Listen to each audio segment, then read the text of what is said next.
presentation is to share with you how essay number 4, the Argumentative Synthesis essay, is constructed.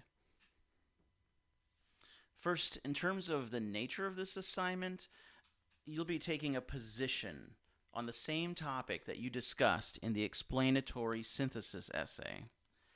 You will argue that the problem either is or is not a legitimate concern, or you could argue that the problem has a specific cause or has specific effects, or you can argue that the problem is or is not being addressed correctly or adequately. You can take a unique position on the topic. Just make sure that you state clearly what your position is and support that position with evidence throughout the essay. So what's the basic difference between essay 3 and essay 4? Well, there are a couple of obvious differences. First of all, essay number 3 is only 2 to 3 pages long. It's 5 paragraphs, whereas essay number 4 is 8 to 10 pages long. It will be more like 12 or maybe even 13 or 14 paragraphs. The second difference is that with essay number 3, you only used 2 sources. You could use more than 2 in essay 3, but you were only required to use 2, and one of those was required to be from the databases. Now you need to have 8 to 10 sources, and at least 4 of those need to be from the databases. Item number 3, you will be discussing one cause or one effect in essay number 3, whereas in essay number 4, you'll discuss multiple causes or effects. It might be 3 causes or 3 effects. Or you could discuss a chain reaction where maybe you'll talk about one cause and how that's resulted in a certain effect. But then maybe that effect became a cause for another effect. It just depends on your approach to the topic. And fourth, your goal in essay number 3 was just to explain, just to inform the reader. But in essay number 4, your goal is to persuade the reader. It is argumentative. That's why we say you'll be taking a position on the topic. The fifth difference is that essay number 4 contains a counter-argument. We'll get into that more later. There is a separate presentation about counter-arguments that explain them in full. What's the same for essays 3 and 4? Well, this is probably a little obvious, but number 1, you have an intro and a conclusion, and at least 3 main points. That's the same in essay 4. Secondly, you'll introduce sources the first time you use them. You'll do that in essay number 4 as well. Third, you'll use quotations and paraphrases for support. You'll do that in essay number 4 also. And finally, you'll use examples, analogies, and anecdotes to illustrate your point in essay number 3, and you'll also be doing that in essay number 4. The only difference is in essay number 4, I'll be grading more strictly to make sure you use ethos, pathos, and logos. So one of the things you'll do to create essay number 4 is you'll take the introduction from essay number 3 and modify it. So your introduction in essay number 3 was not terribly lengthy. All you did was give us a few pieces of information about the topic, state your point that you want to make, your thesis. But in essay number 4, you need to develop a focus that's on your argumentation, a focus on the position you're taking. You weren't taking a position in essay 3, but now you are, and that requires another sentence or 2. Also, the thesis statement needs to be different for essay number 4. For starters, the thesis from essay number 3 is just going to be a topic sentence for one of your main points. We'll discuss that in a separate PowerPoint, but your thesis for essay number 4 is going to be argumentative, not informative. You also need to include a preview of main points in the introduction for essay number 4. If the intro for essay number 3 was around 1/3 of a page or 1/4 of a page, your introduction for essay number 4 will be more like 3/4 of a page, maybe even a full page. Please note, your focus should be on the persuasive tone, and it should provide information that justifies your position. Use some measurable terms to frame the problem broadly. If I'm writing a paper about homeless veterans, I might state how many there are in the United States, or even how many homeless individuals there are in the United States at any given moment. That kind of big picture framework can help your reader be ready to understand your essay. You'll also need to modify the conclusion. You may need to replace it completely. You just need to make sure that in essay number 4 you're emphasizing your position on the topic. You're reviewing all of your main points. These, of course, will be different from the main points in essay number 3.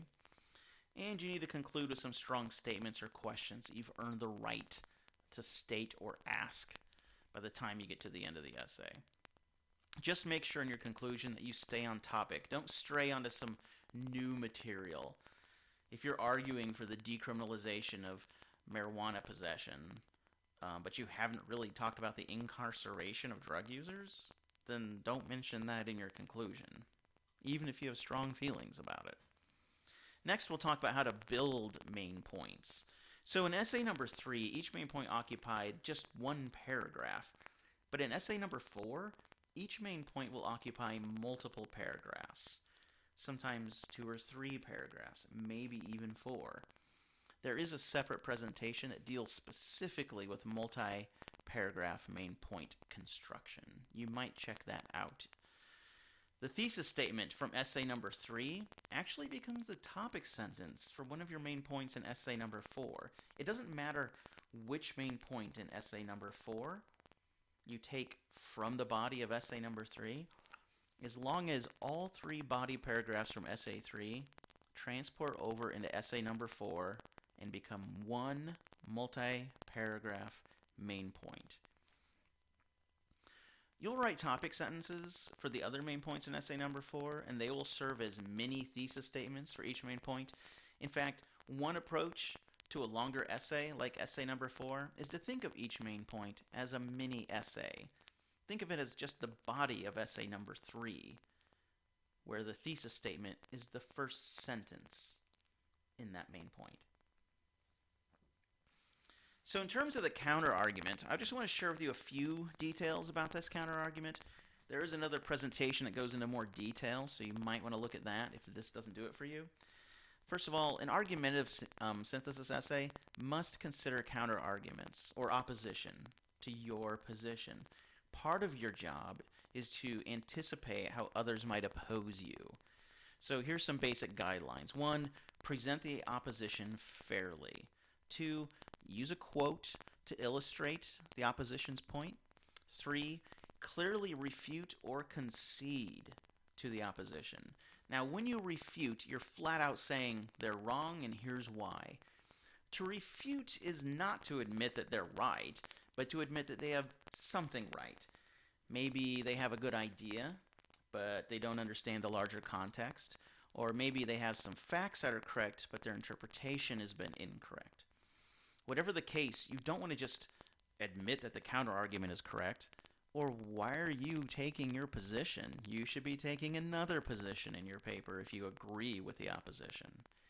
And number 4, prove your refutation or concession with evidence.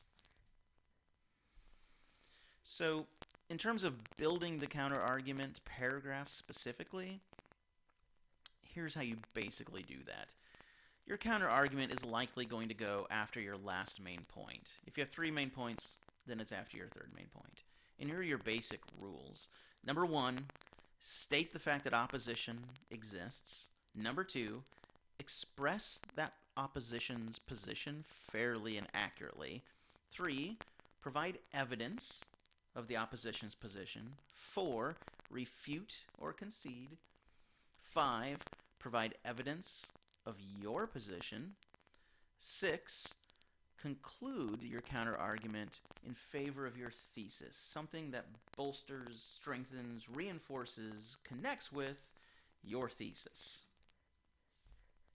A few common errors I see students make is that they'll make general statements about the problem without using measurable terms. They'll use statistics or percentages or national trends. That's an important thing to do. Use statistics, use percentages, use national trends. Provide something numerical if you can. Second mistake people make in this essay is that they use fallacies like circular logic or hasty generalizations. There are a number of fallacies. You can look them up online. I'll put out a video for everybody from YouTube. But you want to avoid these. I will be identifying them in your paper in case they slip through. Third, you don't want to just rant and rave. You might have strong feelings about the topic you're writing about, but make sure you're speaking clearly, academically, and with an unbiased tone. To be unbiased is not the same as being non-persuasive. Persuasion means you're using research to back up your position. Bias is just out and out spouting off and not treating the facts fairly. Finally, you don't want to state your ideas without using evidence or use evidence without drawing conclusions. Both of these last two bullet points are common mistakes in research papers. So finally, in terms of the assignment, it's an 8 to 10 page assignment. There's a minimum of 8 sources. Use MLA8, use third person.